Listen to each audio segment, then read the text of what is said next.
Olá, tudo bem? Meu nome é Neyton, aluno do mestrado da disciplina de Computação para Análise de Dados com o professor Hermeson Andrade na UFRPE. É o seguinte, professor, eu estou apresentando aqui a apresentação final do meu projeto, estou gravando aqui esse vídeo, que é da seguinte forma, aqui é acidente de trânsito com 100 vítimas, Recife, no ano 2019. A massa de dados foca neste período, tá? Essa massa de dados foi disponibilizada pela Emprel. Eu vou procurar tentar ser o mais breve possível para poder não ficar muito cansativo o vídeo. Aí aqui tem a organização dele, né, o layout, melhorou bastante com relação ao anterior, como o senhor mesmo tinha me solicitado, né? A problemática aqui referente o objetivo como acidente de trânsito, então a problemática, tem pessoas que estão morrendo e temos como objetivo aqui, né, salvar vidas de forma preventiva e é a melhor opção no trânsito. Aí aqui, ó, a metodologia desenvolvida, onde vai ter aqui a entrada, coleta dos dados e padronizar eles, para depois no processo aplicar técnicas data science, para ter uma saída, no caso aqui nessa problemática, poderia ser uma ação preventiva baseada nos dados, que o objetivo aqui é salvar vidas. Aqui foi uma arte que eu criei para poder ilustrar. E aqui está a explicação. Eu não vou chegar em tudo que está no projeto, senão vai ficar muito cansativo. É apenas uma explanação, tá? Os pacotes. Aqui estão todos os pacotes utilizados no projeto, tá? A explicação de cada pacote. Aqui está a preparação dos dados. Na preparação dos dados, a importação está sendo de forma automática, certo? A pessoa apenas selecionando aqui as linhas, ele já vai gerar o dataset, tá? Aqui no caso eu estou apresentando apenas as 3 linhas da massa de dados. A dimensão dele, 12.062 observações, 42 linhas, 41 variáveis, tá? E aqui é uma prática, né? Gerei logo a chave primária. E tem aqui a explicação, nessa parte de explicação aqui, cada campo desse que foi importado, aí foi realizada a explicação de forma bem simples e de fácil entendimento, de forma direta e objetiva, tá certo? Foi criada aqui a tabela.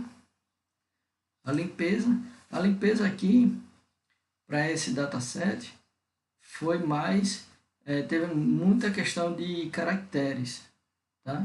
Por exemplo, aqui foi utilizada aqui a biblioteca string, que para aplicar aqui esse comando, o replace, onde ele pega, por exemplo, esses caracteres aqui especiais, quer dizer apenas I com acento agudo, tá?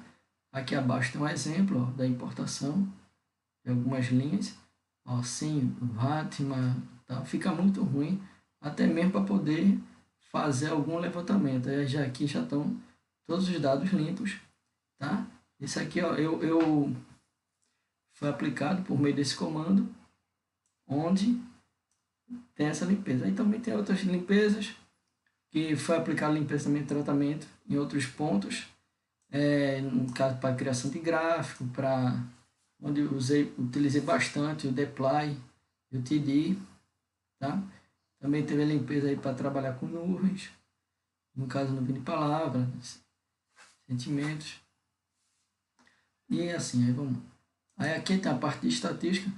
Bom, eu sei que está diferente a análise exploratória dos dados, mas eu quis colocar um tópico aqui para que o senhor chegasse a ver que eu procurei aplicar estatística básica mesmo, né? Pelo menos a básica. Aqui no cálculo variância, aí tem aqui um látex, tá? Da fórmula. Aqui está focando aqui no caso uma população, tá bom? Aí os cálculos. Tem também aqui, ó, o desvio padrão, mesma coisa, só que no caso aqui está sendo a fórmula da população, aqui no látex. Aqui todo o tratamento, tá? O intervalo, desvio padrão. Aqui, ó. Com vítimas e sem vítimas, tá? Aqui, ó, com vítimas e sem vítimas. Amplitude, que é amplitude, e sendo aplicada a amplitude aqui, mediana, a explicação aqui da mediana. A moda, interessante da moda é que a maioria gosta de andar mais com 60 km por hora. Isso numa via urbana, né? Aí acontece muito acidente. Aqui no caso, o cálculo quartis, aí tem aqui um exemplo aqui, ó, um box plot, tá? Referente aos semáforos, com defeitos, desligado, pertinente. Tem aqui uma amostra, aqui no caso eu cheguei a fazer uma problemática, né, para calcular o tamanho da amostra, no caso dessa minha massa de dados. Diante dessas ocorrências aqui, esses números aqui eu não digitei o número, tá, professor? Não digitei, esse aqui porque quando ele gera, renderiza, né, ou compila lá no RStudio, aí a pessoa não consegue ver, mas aqui no caso não foi digitado, tá? Aqui, ó, tanto é que ó, o valor do desvio padrão é exatamente igual. Mesmo jeitinho. Aí, para calcular aqui uma amostra, aí diante dessa problemática, foi desenvolvido o cálculo, o total da amostra, esse aqui, para poder trabalhar. Aqui também tem o teorema central do limite, tá? Desenvolvido aqui. Pronto, essa parte aqui, mas não deixa, a estatística não para por aqui, tá? Só botei um tópico separado para ficar, eu acredito, mais organizado. Mas, aqui é a questão de nuvem, nessa parte de nuvem. Aí tem um gráfico de barras nos termos mais frequentes. Aí aqui é acima de 2 palavras, tá? 2 termos repetidos. Agora, como às vezes acontece também, tem uma questão de pontuação, né? De acento e tal. Às vezes a pessoa esquece. E aqui a nuvem, tá? Por exemplo, aqui ó, colisão com tio, aqui a colisão sem tio. Aí isso aqui, para ver de tudo, fica um pouco difícil, por isso que esse gráfico ficou dessa forma. Isso. Aqui a parte de sentimento não estava na massa de dados, mas pesquisei para ver uma hashtag lá, acidente de trânsito em Recife, não encontrei no Twitter. Porém, encontrei trânsito do Recife, lá no Twitter, lá. Aí, ó, para saber se os dados foram autorizados pelo Twitter, sim, ok. Então, aí gerei aqui o gráfico. Aí nem todo mundo sabe, entende o inglês, né? Fiz questão de fazer uma tradução aqui de todos os campos, tá? Conforme os sentimentos apresentados pelo Twitter, é possível dizer que o trânsito da cidade de Recife está com sentimento bom e bastante positivo. É interessante, né? Aqui a parte que dizendo que ele confia, e aqui a parte positiva e negativa também. Bom, claro que aqui na amostra aqui foi apenas 500, tá, tweets. Bom, aí agora vamos para a análise exploratória.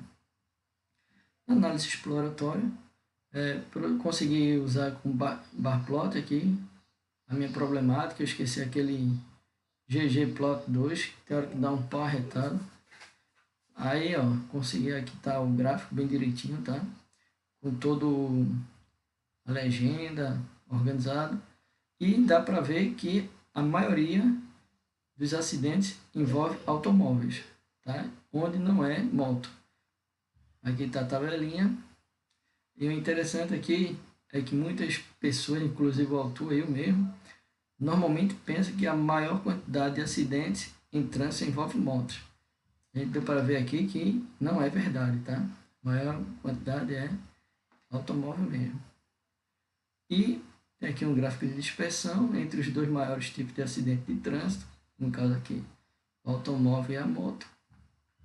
Foi realizado aqui, ó, com vítima, sem vítima e vítima fatal.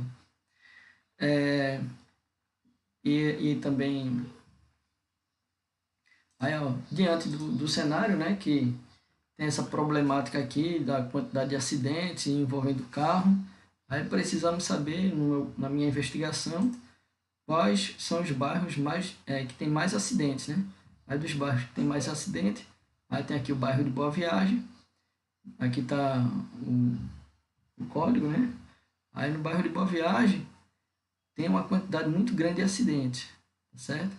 E dessa quantidade de acidentes, aí como é que a gente pode investigar mais ainda? Aí do bairro aí a gente foi verificar que assim, todo acidente de trânsito, normalmente o problema é porque o carro não conseguiu parar, né? E como eu sou condutor e é normal, a única coisa que faz os carros pararem mesmo, normalmente, é um semáforo. Aí como também na massa de dados tem lá a questão do semáforo, aí eu fui ver a situação dos semáforos. Aí aqui ó, a situação dos semáforos no bairro do Boa Viagem. Interessante que tem muitos lugares que não existe semáforo. Existe semáforo sem defeito, com defeito. E aqui foi feito o tratamento. E sim, e esse para deixar aqui na vertical, esse bar plot aqui foi um trabalho arretado. Aqui tá a linha, tá explicando. Aí sim, aí tem tudo isso aqui. É um problema muito grande, né? Ou seja, se eu tenho uma grande quantidade de pessoas que estão morrendo ou acidentados, e não existe semáforo, então botar semáforo. Agora tem que saber exatamente, ou mais aproximadamente, o local apropriado para colocar esses semáforos. Aí fazendo isso aqui, aí a ação preventiva seria descobrir aqui quais são as vias, né? Agora só que, só listei aqui as vias que tem mais acidente de trânsito na cidade do Recife, que tem 30 acidentes de trânsito em cada via dessa aqui, no caso avenida ou rua, tá? Aí, para poder ficar melhor aqui o gráfico, bem mais organizado, foi colocar aqui o A, B, B. Pronto, então, só nessas 5 vias aqui, a gente pode ver aqui a tabela aqui no total, e dá para ver que tem 244 acidentes. E depois dessa ação, aí pronto, aí cheguei aqui a um número que pode ser aplicado, né, nestes lugares, né, 5 semáforos, cada um em uma via. Aí, como conclusão, aí tem aqui uma instalação de 5 semáforos, nas vias que tem mais de 30 acidentes, no bairro Boa Viagem. Aí, nessa situação, aqui vem explicando, né, nos itens 641, como foi mostrado lá, apresentado, 641, ó, todos os itens estão organizados. E aqui, no caso, aqui, ó, potenciais clientes, tanto privado quanto público, tem interesse nisso, porque, por exemplo, aqui, ó, 244 acidentes, né? Existe uma tabela de indenização do DPVAT. Essa tabela de indenização do DPVAT, por exemplo, quando a pessoa morre, né? Uma morte só é R$ 13.500. Claro que uma vida, na minha visão, vale muito mais do que isso, mas é o que o governo libera aí. E tem acidente permanente, pode chegar até 13.500 e reembolso quando o problema é tratamento hospitalar, medicamento, tal, até 2.700. Aqui, essa imagem aqui, essa ilustração, é realizada lá pelo Gazeta do Povo, tá? Pelo DPVAT, explicando aqui a situação. 50% das pessoas aqui, ó, 6.700. 10% dos acidentes tem aqui, ó, envolvendo 1.300. Aí, ou seja, isso aqui é um valor muito alto. Mas, e sim, outra coisa, aí, por exemplo, a limitação do projeto, nesse caso, a limitação desta análise é que não foi realizada para todos os bairros da cidade de Recife. Acontece acidentes também de trânsito nesses outros lugares, né? Aí, e não pensa assim em encher a cidade de semáforo em si, encontrar os principais pontos. Aí aqui no caso, um agradecimento, tá? É claro, né, que quem mais contribuiu para o meu conhecimento, apesar de tanta dificuldade para conseguir passar cada obstáculo de atividade, foi o professor Anderson, né, Emerson Andrade. Aí assim, obrigado. E também tem aqui algumas literaturas referente a R. McDowell, que pôde me ajudar para eu tentar desenvolver melhor aqui esta atividade, né? Tá dando um upgrade. E aqui, eu coloquei aqui uma apresentação, apresentação no YouTube, tá? Esse vídeo aqui tá no YouTube.